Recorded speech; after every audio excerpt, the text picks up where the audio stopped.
السلام علیکم ورحمۃ اللہ وبرکاتہ۔ اسلامک معاشرہ یوٹیوب چینل دیکھنے والے تمام حضرات، سننے والے تمام حضرات کی بارگاہ میں اب اسلامی نئے سال کے اعتبار سے محرم الحرام حرمت والے مہینے کے تعلق سے بہت ساری باتیں ضروری ایک کے بعد ایک آپ کی سماعتوں کے حوالے کی جائے گی۔ آج سب سے پہلے جو سوال ہم سے پوچھا گیا وہ سوال یہی ہے اور اس کا جواب بھی آپ حضرات سماعت فرمائیں۔ سوال پہلے سن لیتے ہیں کہ محرم الحرام کے مہینے میں شادی کرنا کیسا؟ بعض لوگ اس میں شادی کرنے سے منع کرتے ہیں اور بعض حرام تک بھی کہہ دیتے ہیں۔ برائے کرم اس بارے میں شرعی حکموں سے آگاہ فرمائیں، جواب سماعت فرمائیں اور ہمارے چینل کو سبسکرائب کریں، لائک کریں، شیئر کریں اور کامنٹ بھی کریں۔ دوستو احباب کو بھی اس چینل سے جوڑیں، جواب سماعت فرمائیں۔ ماہ محرم الحرام ایک معزز اور اسلامی سال کا سب سے پہلا مہینہ ہے۔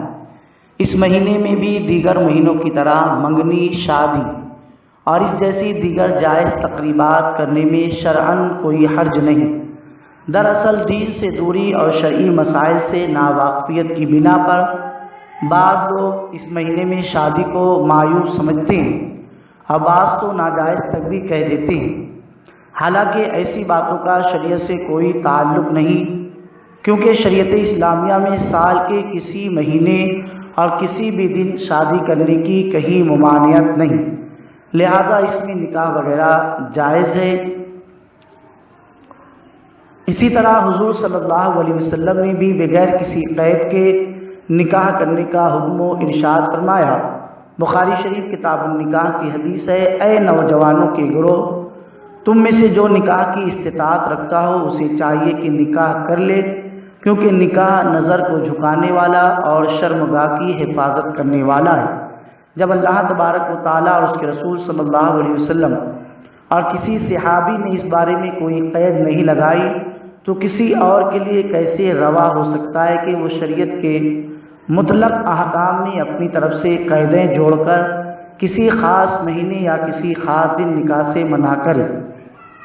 مطلق کا مطلب یہ ہوا جس میں اللہ و رسول صلی اللہ علیہ وسلم کی طرف سے کوئی قید نہیں۔ ایسے حکم پر عمل کرنے کے حوالے سے اعلیٰ حضرت رحمۃ اللہ تعالی علیہ فرماتے ہیں کہ عموم و اطلاق سے استدلال زمانے صحابہ کرام رضی اللہ تعالی عنہم سے آج تک علماء میں شائع و زائع، یعنی جب ایک بات کو شرع نے محمود فرمایا تو جہاں اور جس وقت اور جس طرح وہ بات واقع ہوگی ہمیشہ محمود یعنی پسندیدہ رہے گی، تا وقت کہ کسی صورت خاصہ کی ممانعت خاص شرع سے نہ ہو جائے۔ غرض جس مطلق کی خوبی معلوم، اس کی خاص صورتوں کی جدا جدا خوبی ثابت کرنا ضرور نہیں کہ آخر وہ صورتیں اسی مطلق کی تو ہیں جس کی بھلائی ثابت ہو چکی، بلکہ کسی خصوصیت کی برائی ماننا یہ محتاج دلیل ہے۔ جب تک شریعت کی طرف سے کسی چیز کی ممانعت کا حکم نہ ہو تو اس وقت تک اشیاء میں اصل اباحت یعنی جائز چیز ہوتی ہے۔ جو کوئی کسی خاص چیز کی حرمت یا کراہت ثابت کرے اس پر لازم ہے کہ دلیل پیش کرے، ورنہ بغیر دلیل شرعی کے مباح چیز کو حرام یا مکروہ کہہ کر اللہ تعالیٰ کی ذات پر افترا نہ باندھے۔ اور محرم کے مہینے میں نکاح کی کہیں ممانعت نہیں، لہذا نکاح جائز ہے۔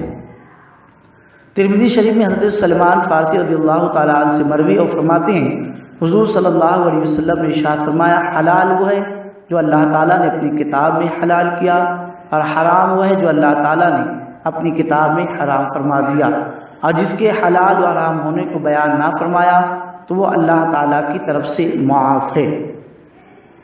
اسی طریقے سے اعلیٰ حضرت سے سوال کیا گیا ماہ محرم اور سفر میں شادی کے متعلق، تو آپ نے جواب ارشاد فرمایا کہ نکاح کسی مہینے میں منع نہیں۔ فتح رضویہ جلد نمبر 11 صفحہ نمبر 265۔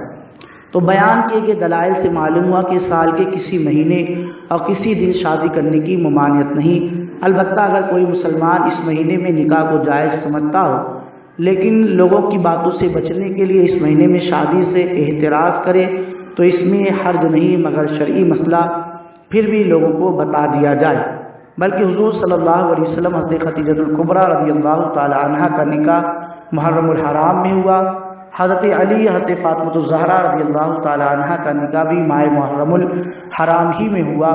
لیکن پھر بھی اگر لوگ یہ سوچیں کہ سیدنا امام حسین علی جدہ وعلیہ الصلوۃ والسلام اور رفقائے کربلا شہدائے کربلا کی اتنی بڑی قربانی اس ماہ مبارک میں دی گئی، تو ہم اس ماہ مبارک میں اس طرح کی خوشی نہیں منائیں گے، بلکہ امام حسین کی یاد منا کر اس مہینے میں شادی نہیں کریں گے، تو اس طرح کی صورت اختیار کرنا بھی جائز ہے۔ اللہ تعالی ہمیں صحیح سمجھ اور توفیق عطا فرمائے۔ السلام علیکم ورحمۃ اللہ وبرکاتہ۔